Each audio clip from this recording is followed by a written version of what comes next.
So this is part 2 of the AP US Government and Politics Review.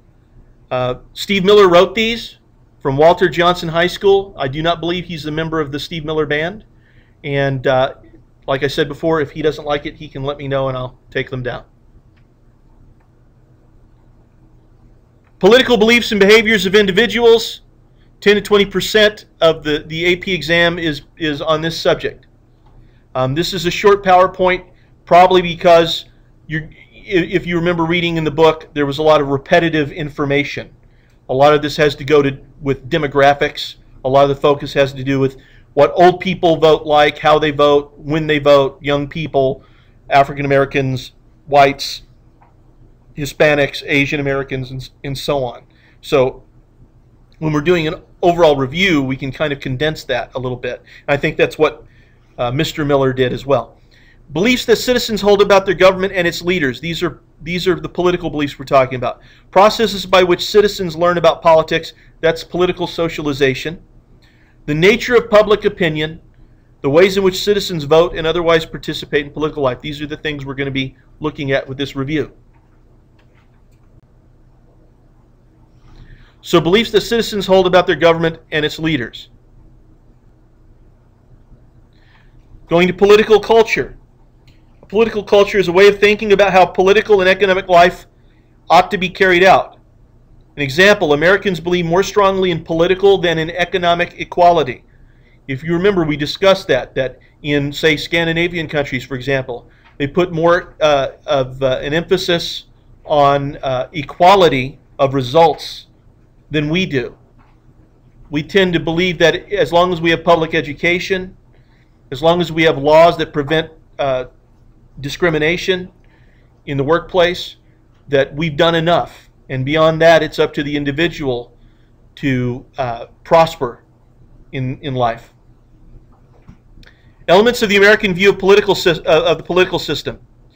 Belief in natural liberty, rights. And we don't talk about liberty so much anymore, we talk about rights. Equality, but equality of opportunity. And that equality of opportunity doesn't mean that everybody has the same opportunity in the sense of mom and dad help their kids out the same, no matter who they are. I mean, obviously, if someone's born into a wealthy family, they are going to be able to afford an Ivy League school, regardless of whether they would win a scholarship or a grant. So it's not that kind of equality.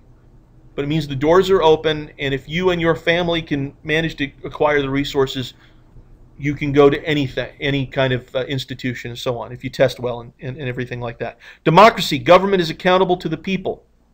Civic duty, I think this is one of the areas, along with individual responsibility, that has weakened in emphasis in our culture. We do not emphasize a person's civic duty and individual responsibility to maintain a healthy democracy enough, in my opinion.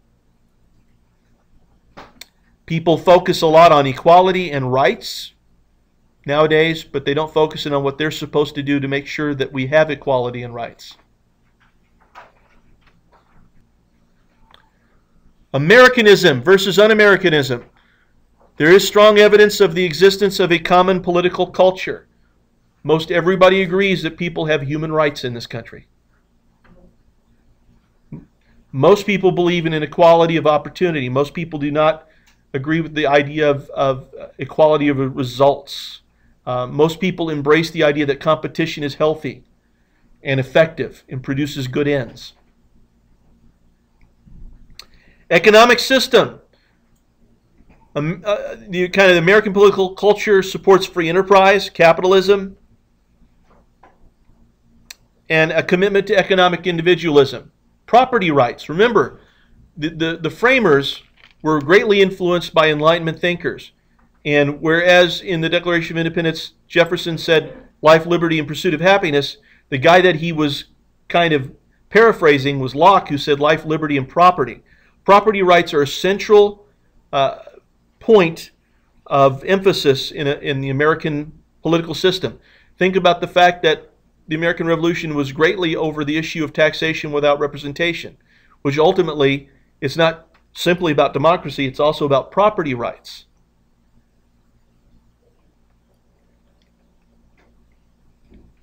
So political culture continued. Compared to other nations, some other nations value community more than the individual. Americans are more likely to assert rights and emphasize individualism, competition, equality, following rules, and treating others fairly. Americans lag behind Europeans in voting rates, but not in other forms of participation. We do a lot of volunteer work. We give a lot to charity. But as far as the voting rates, of course, that's skewed because there are extra hurdles to voting here compared to a lot of countries. A lot of countries, you are required to register. They'll register for you to vote. A lot of times it's compulsory. You have to vote. Here, we create a system where you have to do something extra special to be able to vote. All right? You have to go register. You have to fill out the paperwork.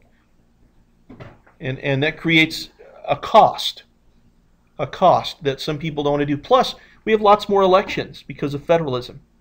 We have county elections, we have school board elections, city elections, state elections, federal elections. We vote for a lot of things. So it wouldn't be surprising to find that the average American actually votes more often than a lot of other people do because of the enormous number of opportunities we have to vote. Americans have more confidence in government institutions. Americans are very proud of their national identity.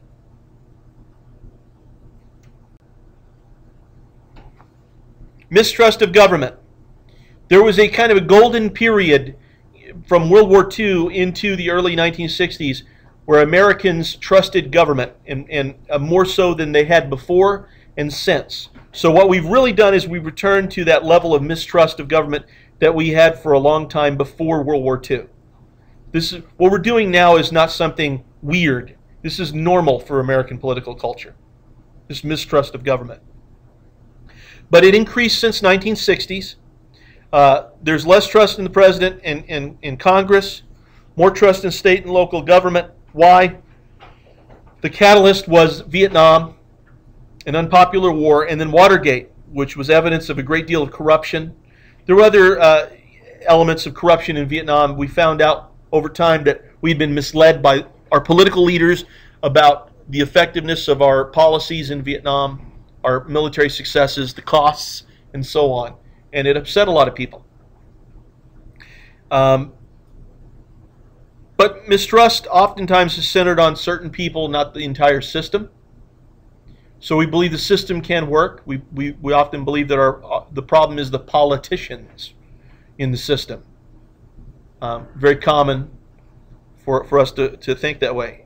And oftentimes, we don't give politicians enough credit for actually following through on their promises and doing what their constituency wants them to do. We always hear about the scandals. We don't hear about those boring votes where they do what their constituency has asked them to do. It just doesn't show up.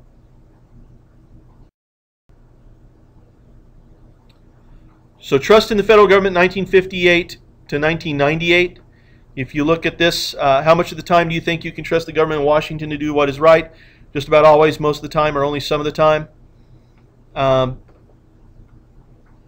You can see that most of the time is the dark blue, the darkest color on there. I don't know how well it's shown up on the projector for you guys because I'm at an angle, so it's a little weird. But if you look, it's the one that in 1958, it was at about, what, 56, 57%, and it spikes up around 1963 to a little over 60%, and then it drops, rises a little bit, drops again, rises almost next to nothing, and then the Vietnam protests have really heated up a ton, and then Watergate happens, and you see that big decline from about 1972 to 1974, and then it continues to decline, but not as sharply, from 1974 to about 1980.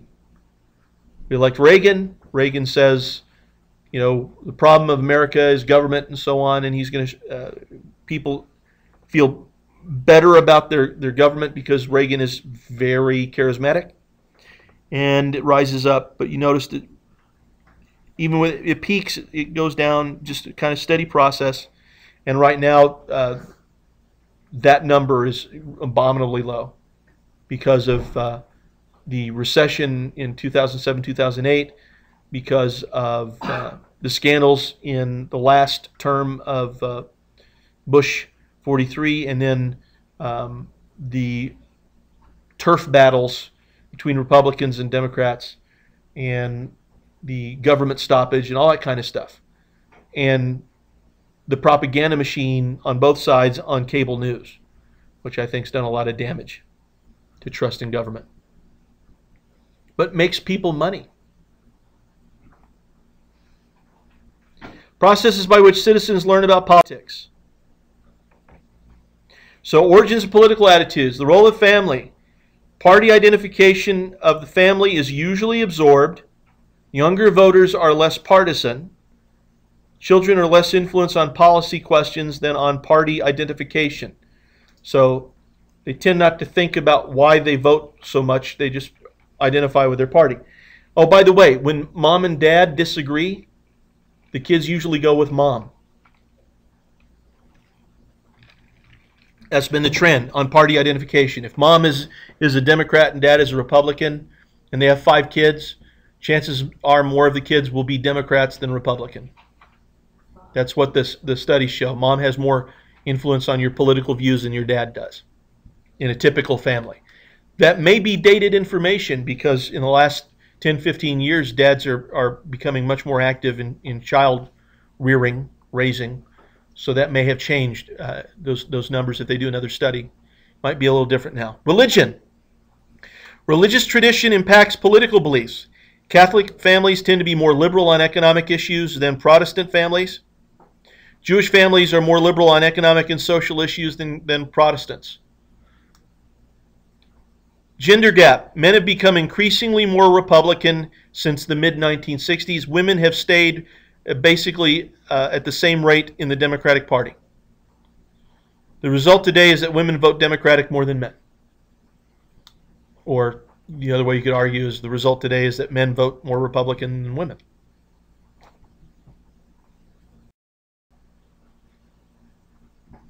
And here we see a chart showing Democrat. The line for Democrats is blue. The line for Republicans is red, kind of a blue-green, I guess, or light blue. And you can see how the chart shows that women have pretty much stayed the same. The number of women who were Republican, the number of women who were Democrat in percentages. And you see that the difference with men, how they have become increasingly more Republican.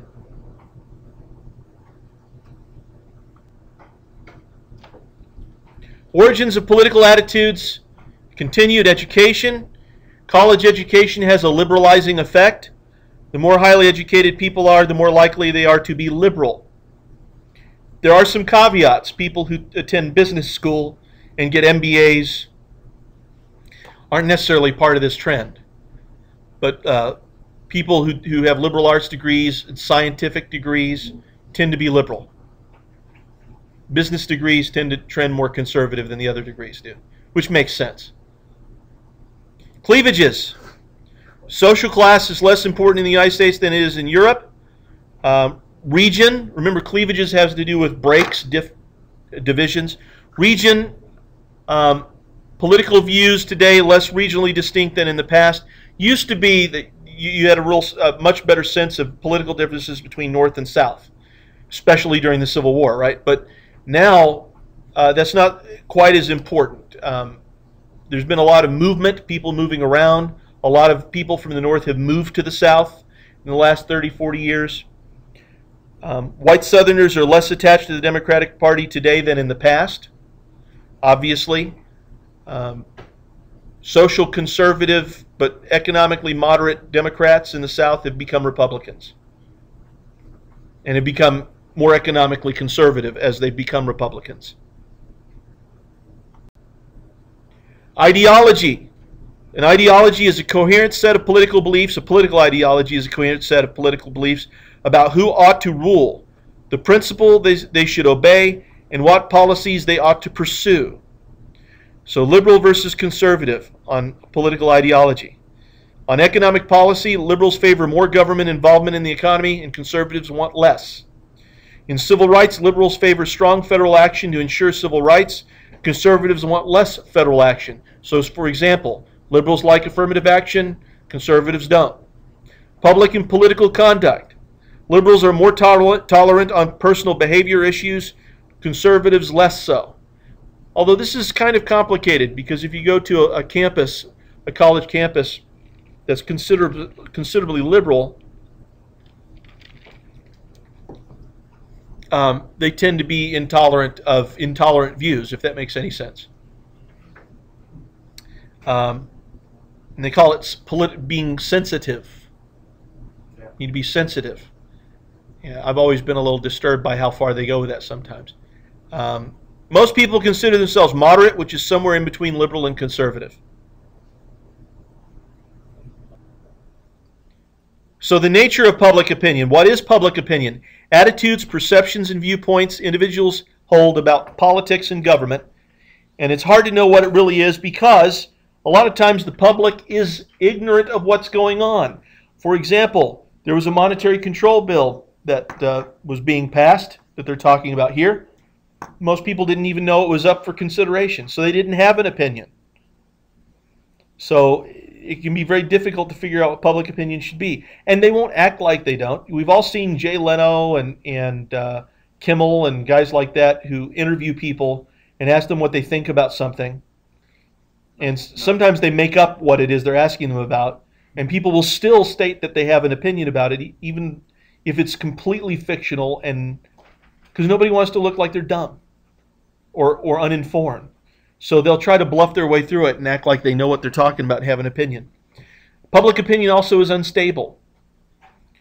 1 minute, a president can have high approval ratings, and then something happens and suddenly the president's approval ratings go down by 20 percentage points. And it can happen within a few months. The first President Bush was shocked that he had so much trouble with Clinton, and Clinton actually won because he had the highest approval ratings when he was president that we'd had since we've been measuring public approval ratings after Desert Storm. And he didn't really, one of the arguments is that Bush 41, not Bush 43, Bush 41 didn't campaign very hard at first because he didn't realize he was vulnerable.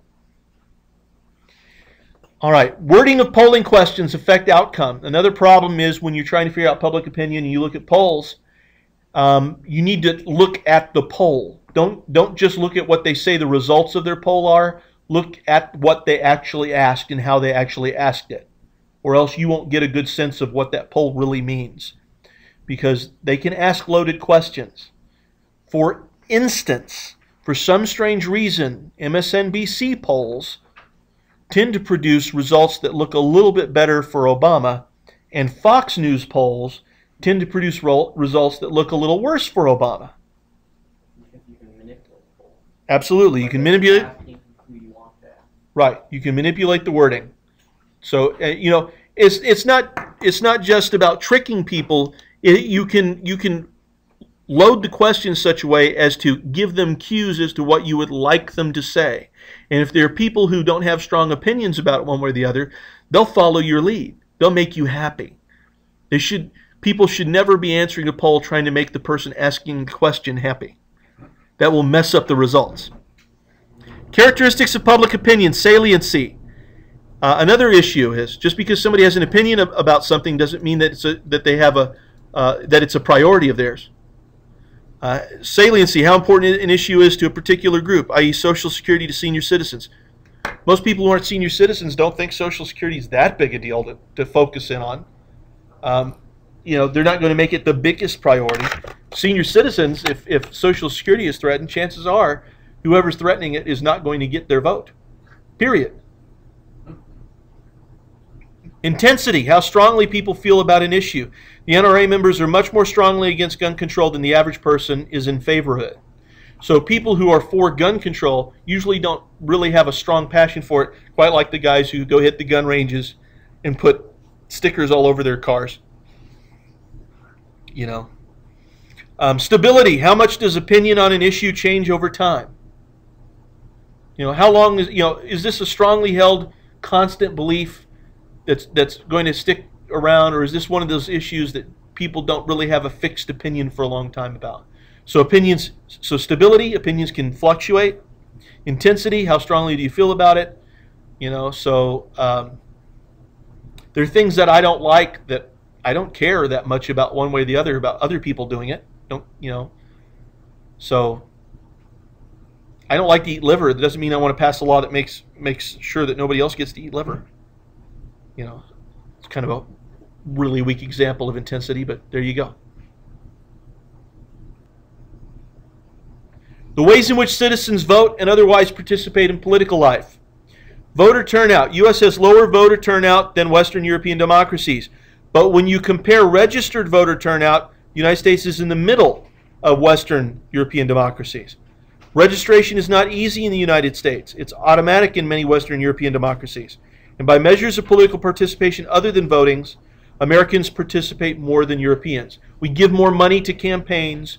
We volunteer to work in campaigns more. We volunteer to work in soup kitchens more. That kind of stuff. So we are pretty politically active. It's just voting is not the only way we express that. And it points that out. Voting is the most common form. Presidential elections have highest voter turnout. Other forms of participation in campaigning, community activities. And this key, remember, presidential elections are the ones where more people come out to vote. So that means every 4 years you're going to have a lot of people participate.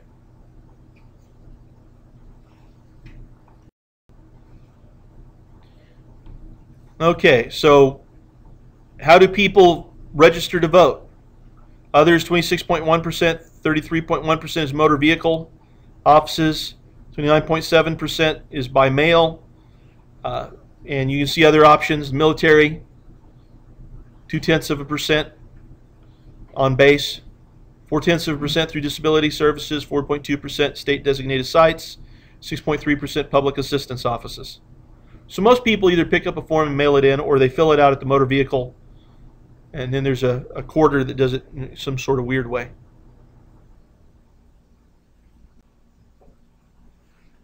The ways in which citizens vote and otherwise participate in political life. Continued. Causes of participation. More likely to participate if. So the people who are more likely to participate in politics tend to be more educated, tend to be churchgoers, have a higher socioeconomic status, in other words, more money. African Americans only participate more than whites only participate more than African Americans because of money. However, if you adjust it for socioeconomic status, African Americans vote more often and participate more often. So a poor African American is more likely to go vote than a poor white person. A wealthy African American is more likely to vote than a wealthy white person. Which makes sense because African Americans in the last 50 years have seen results from voting and political pressure in civil rights issues and feel a pressure on that front that white folks don't really feel. Men and women participate at almost the same rate, but women vote slightly more often.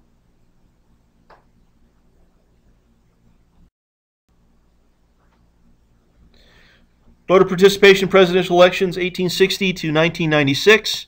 You see the percentage of voters participating from a high of about 80% in 1860, dropping to a low in the 1920s, and then picking up during the Great Depression a little bit. And then you see a period of time, late 50s, early 60s, where people are voting quite a bit. And then we're dropping back down.